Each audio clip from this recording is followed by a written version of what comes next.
Sensation. Sensation, le MAG. Bonjour à tous, bienvenue sur Sensation en partenariat avec TV78. Je suis aujourd'hui avec Frédéric Fournier-Prével, président de l'association Versailles LGBT+, et Didier Bécher, député LREM à la première circonscription des Yvelines. Bonjour. Bonjour.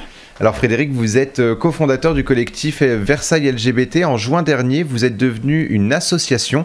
Vous en êtes le président aujourd'hui. Quels sont les objectifs au quotidien ? L'objectif, c'est de lutter contre l'homophobie à travers Versailles, que les LGBT versaillais puissent vivre tranquillement sur leur ville, aller dans des bars, des restos, dîner en tête-à-tête, se tenir dans la main sans avoir de préjugés ou d'agressions homophobes, mais aussi à travers les Yvelines, puisque nous avons appris que nous étions la seule association des Yvelines LGBT. Et à partir de quel moment justement vous avez décidé de faire naître à la base ce collectif et d'en faire une association ? Lors du premier confinement, il y a un petit jeune qui avait publié sur un groupe Tu sais que tu es de Versailles, où il y a 15-16 000 personnes, une fake news comme quoi il y avait une marche des fiertés au mois de juin. On m'a contacté et en fait on a vu l'avalanche de commentaires homophobes ils l'ont dézingué et on est venu, on était 2-3 homos à venir en fait en renfort pour discuter, dialoguer, dire ça se dit pas, c'est de l'homophobie, etc.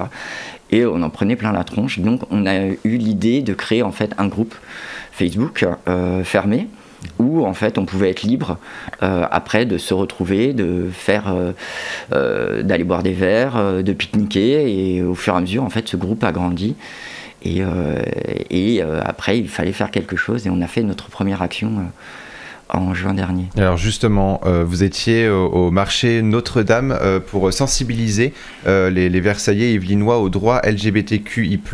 Vous vous étiez rendu sur cette place après qu'une campagne d'affiches lancée par Santé publique France contre l'homophobie ait soulevé une certaine colère à Versailles.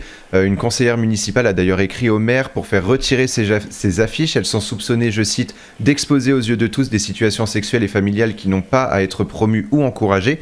Pourtant, quel était le message que ces affiches voulaient transmettre et veulent transmettre ? À la base, cette campagne d'affichage, c'est la première d'ailleurs qu'un gouvernement, c'est la première fois qu'un gouvernement fait une campagne de lutte contre l'homophobie en affichage national. Habituellement, c'est souvent les associations comme ACT UP, SOS Homophobie, des choses comme ça qui font des campagnes d'affichage. Donc déjà, de prime abord, en fait, il fallait la respecter cette campagne. 2, elle a été lancée le 17 mai, comme chaque année, en fait, le jour de la journée mondiale de la lutte contre l'homophobie. À partir du moment où en fait un gouvernement défend en fait les droits de ses citoyens, qu'ils soient bi, homo, hétéro, lesbiennes, trans, on ne peut pas faire demander à un maire de retirer cette campagne d'affichage.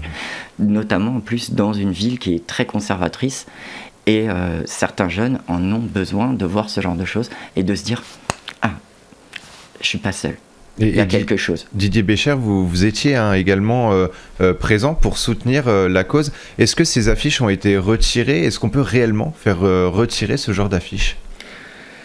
Non, on peut pas. Enfin, déjà, si elles sont publiées, c'est qu'elles sont publiables, donc il n'y a pas de possibilité de retirer. Ce qui est intéressant, en fait, c'est que cette campagne donc de Santé publique France, donc un organe du gouvernement, elle avait une vocation de parler de santé. C'est-à-dire que qu'est-ce qui s'est passé pendant le confinement ? Il y a eu le rapport annuel de SOS Homophobie et qui avait traité une partie de la santé. Et en fait, on s'est rendu compte, on découvre rien, mais c'était bien de voir les chiffres, que les personnes homosexuelles, en fait, se soignaient beaucoup moins que les autres personnes.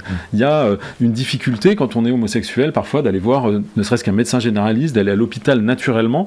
Et la campagne, elle avait vraiment vocation à sensibiliser la famille, parce que c'était mon fils est gay, ma fille est lesbienne, donc de montrer que si la famille est bienveillante, le soin sera beaucoup plus facile, et le soin, quel que soit le type de soin, c'est pas des soins spécialisés. Et c'était ça la vocation de la campagne, donc c'était même pas une campagne militante, aimez-vous, où on est tous différents et on a envie de s'aimer comme on veut, etc. C'était vraiment centré sur la santé. Moi, je voudrais vous donner quelques chiffres quand même qui sont importants et qui montrent... moi, j'ai un engagement, enfin sur tout mon mandat, j'ai beaucoup travaillé sur la lutte contre les discriminations pour l'égalité des chances. Quand je vois dans le rapport de SOS Homophobie que 55% des personnes homosexuelles disent que dans leur vie, elles ont subi une agression homophobe, c'est pas 2%, c'est 55%. Quand je vois qu'un quart des personnes homosexuelles disent que dans leur travail, elles ont subi des discriminations, on a clairement besoin d'agir et de montrer en fait que chacun est libre de vivre sa vie comme il l'entend et doit être respecté comme il a décidé, lui ou elle, de vivre, bien évidemment. Et dans les Yvelines, on l'a dit, hein, vous êtes finalement la seule association LGBT. Est-ce que votre souhait, c'est justement d'en faire une association plus globale dans les Yvelines ? Notre but, en fait, ça va être effectivement d'essayer de scinder et de se retourner vers les grandes associations comme SOS Homophobie, ACT UP, mais aussi des choses de prévention comme AIDS, et d'être une passerelle à des personnes qui pourraient en avoir besoin, leur dire qu'on est là, qu'on existe, qu'ils ne sont pas seuls. On sait très bien qu'à Versailles, en fait, il y a des jeunes qui, à travers leur famille, ne peuvent pas le dire parce qu'ils vivent dans des familles conservatrices. Et d'ailleurs, la première mortalité en fait, de suicide chez les jeunes, c'est les homos qui arrivent au top. Voilà, c'est pas normal de ne pas pouvoir vivre ce qu'on est. Et aujourd'hui, Didier Bécher, c'est important justement d'agir et de développer justement ces associations qui écoutent déjà les personnes LGBT+, et qui leur viennent en aide aussi quand elles ont besoin de savoir leurs droits, par exemple. Oui, bien sûr. C'est connaître ses droits, c'est se retrouver parce qu'on a envie peut-être de faire des choses ensemble et de parler de ses difficultés au quotidien dans un moment qui peut être festif, boire un verre, enfin, je vois, ils organisent des pique-niques, ils font pas mal de choses. Et Frédéric a raison de le souligner, hein, c'est 4 fois plus de jeunes qui se suicident quand ils sont homosexuels, 7 fois plus pour les jeunes trans. Donc encore une fois, on est sur des chiffres qui sont loin d'être anecdotiques. Et moi, je trouve qu'en tant qu'élu national, c'est extrêmement important d'aller soutenir ces initiatives, parce que moi j'ai 3 enfants qui sont grands maintenant, et j'ai vu plein de jeunes à la maison avec plein d'histoires très différentes les uns des autres, et souvent beaucoup de désarroi. Et on ne va pas forcément spontanément aller parler avec l'infirmière du collège ou du lycée, prendre rendez-vous pour une consultation à l'hôpital. Bien sûr, il faut l'encourager. Mais je pense que c'est beaucoup plus simple si on a une association de proximité avec des gens. Enfin, moi, j'avais été très frappé quand on avait mis les affiches donc, sur le marché à Versailles. Il y avait des femmes, des jeunes, des personnes âgées aussi qui étaient venues souligner, disant voilà, moi je suis gay depuis la nuit des temps à Versailles, je me cache, je suis extrêmement fier qu'enfin à Versailles on puisse exprimer ce qu'on est. Et je pense que ces initiatives, il faut les soutenir, encourager leur développement, parce que c'est des lieux de dialogue. Et ça, c'est absolument indispensable pour beaucoup, beaucoup de jeunes. Et alors justement, Frédéric, quels sont vos projets pour les mois à venir concernant l'association ? Les projets, déjà, c'est se rapprocher un peu de tes grandes associations de lutte contre l'homophobie, d'aller s'orienter vers les lycées, les jeunes, d'aller les voir, leur dire qu'on existe, puisque je pense que ça sera la première chose qu'on va faire. Et c'est ce qui sensibilisera un peu plus. Et effectivement, on a un grand projet de marche. Alors, je ne parle pas de marche de fierté, mais de marche, ce qui serait une grande première à Versailles. Faut savoir que ça fait 30 ans en fait, que certaines personnes essayent de créer une association LGBT à Versailles et n'ont jamais pu le faire. Maintenant, ça y est, c'est fait.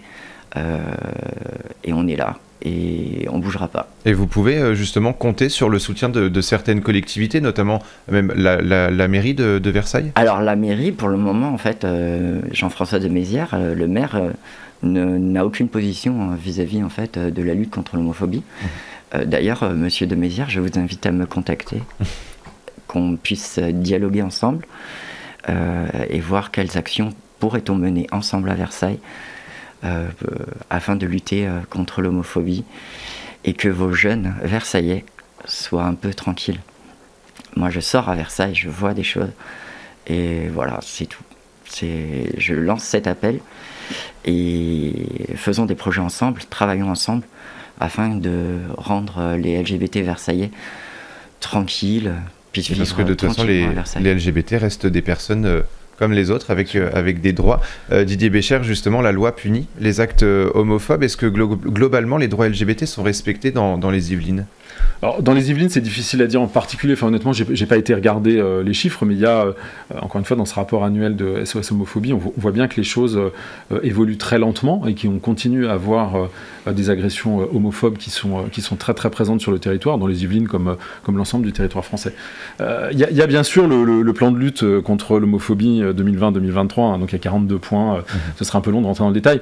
un des éléments clés en fait des semaines qui viennent, et c'est pour compléter ce que disait Frédéric par rapport aux collectivités locales, aux départements, aux associations qui vont devoir se mobiliser, on va étudier à l'Assemblée nationale un projet de loi donc, qui va définitivement inscrire dans la loi l'interdiction des thérapies de conversion. Donc ça a l'air d'être anecdotique, mais il y a encore, et particulièrement dans des Yvelines, ça peut être du corps médical, ça peut être via des orientations religieuses, via des associations. Enfin, il y a toute une... souvent d'ailleurs liées à des dérives sectaires, qui essayent de faire croire à des parents qui sont souvent démunis par la situation de l'orientation sexuelle de leurs enfants, qu'ils vont pouvoir les convertir et les rendre vers une forme de normalité. Alors, je ne sais pas du tout ce que ça veut dire. Et jusqu'à maintenant, en fait, c'est déjà puni par la loi, bien évidemment. Mais donc là, il y a un texte de loi qui sera étudié à partir du 4 octobre à l'Assemblée, et qui d'ailleurs finira la navette avec le Sénat, à l'Assemblée nationale, avant la fin de notre mandature, avant fin février, pour être sûr en fait qu'on sera condamné. Et on parle de 15 ans d'emprisonnement, hein, donc c'est vraiment, 3 ans d'emprisonnement, 15 000 € d'amende pour les personnes qui pratiqueraient ces thérapies de conversion, ou qui les recommanderaient, ou qui feraient une orientation. Et c'est là où les collectivités locales vont devoir nous aider à repérer qui sont les acteurs qui ont ces pratiques. On va suivre ça de très près, on n'hésitera pas à vous réinviter. Merci beaucoup Didier Bacher et Frédéric Fournier-Prével d'avoir été avec nous sur Sensation. On peut suivre l'actualité de l'association sur Versailles LGBT+, et pour revoir ou réécouter cette émission, rendez-vous sur notre site et application Radio Sensation.